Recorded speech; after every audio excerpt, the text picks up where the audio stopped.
I'm so excited to see what you all have achieved in the last few years. Your growth has been incredible, and I'm grateful for all of your hard work and sacrifice. A lot of that growth has been brought about by new people coming into the business to take advantage of our generous marketing plan and effective product line.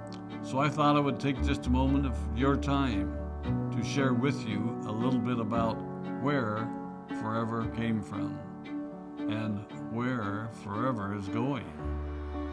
I've heard people describe this as our culture, but I think it's simply who we are. Several decades ago, I was an executive for a real estate development company called Del Webb. And at that time, there was a lot of excitement about a new business concept. And like many of my colleagues and friends, I went along to a business opportunity meeting and listened to a presentation about multi-level marketing. I immediately fell in love with the concept that people would be motivated to help each other and be able to make a living doing so. It's a beautiful thing when you think about it. Although I was enjoying my career, I didn't think that I was contributing as much as I wanted, or as much as I could, to improve the well-being of the people around me. Inspired by the concept of people helping one another, I set out to write a marketing plan that is almost identical to the one that we use today. As I developed it, I had two goals. One was to pay the highest bonuses possible and still be able to run a company effectively. Two, to build a plan that would motivate and encourage people to keep working. I wanted a plan to reward those that remain active and engaged. I love the concept of a royalty income. However, I believe that it's good for our souls to work hard. People who work hard are happier. Of course, if you work hard, you should play hard. And that was one of my motivational factors in starting Forever Resorts. It was to give people the opportunity to spend time with their loved ones and experience the wonder of nature. Next time we're together, maybe I can tell you more about my passion for our resorts, our rare animals, and spectacular natural resources. So, with the marketing plan prepared, I needed to find a product. And we searched around and looked at different opportunities. I was passionate about finding something that was effective, consumable, and that we knew would not be a fad. During my search, I met a group of doctors who had developed a method of stabilizing aloe vera. They convinced me of its efficacy, and we began testing the product, and were amazed by the results. We were in business.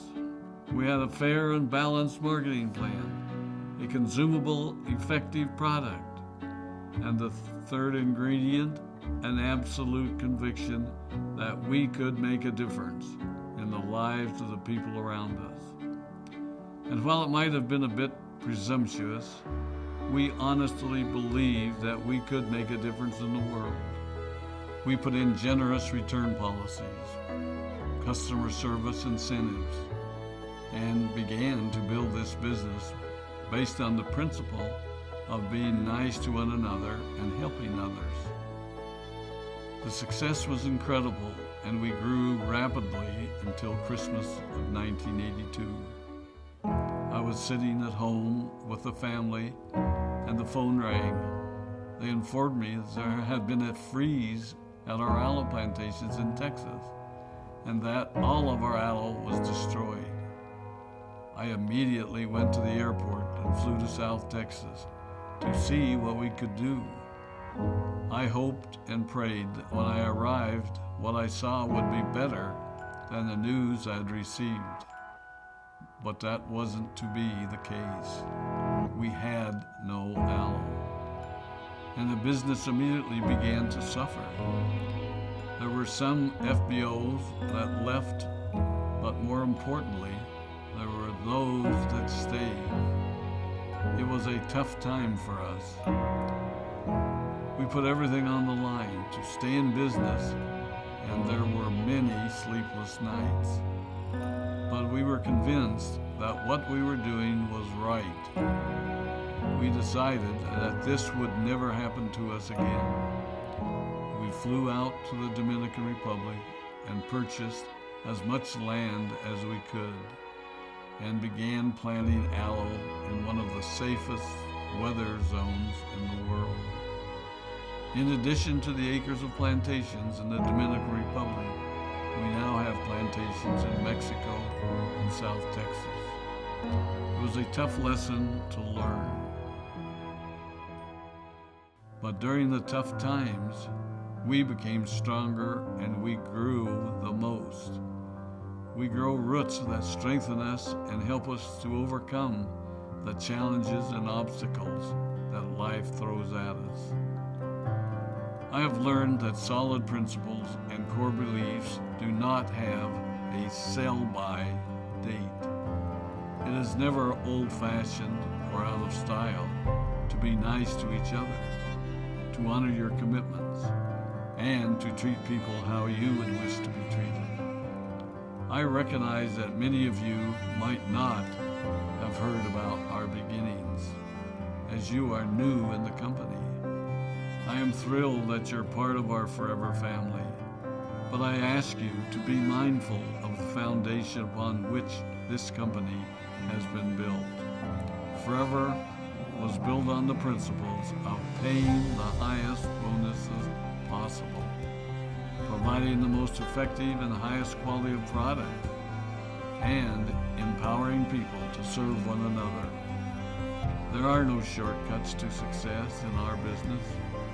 Of course, the speed at which we reach certain levels may vary, but the fundamental principles remain unchanged and will remain unchanged as we continue our journey over the next 4 decades and longer.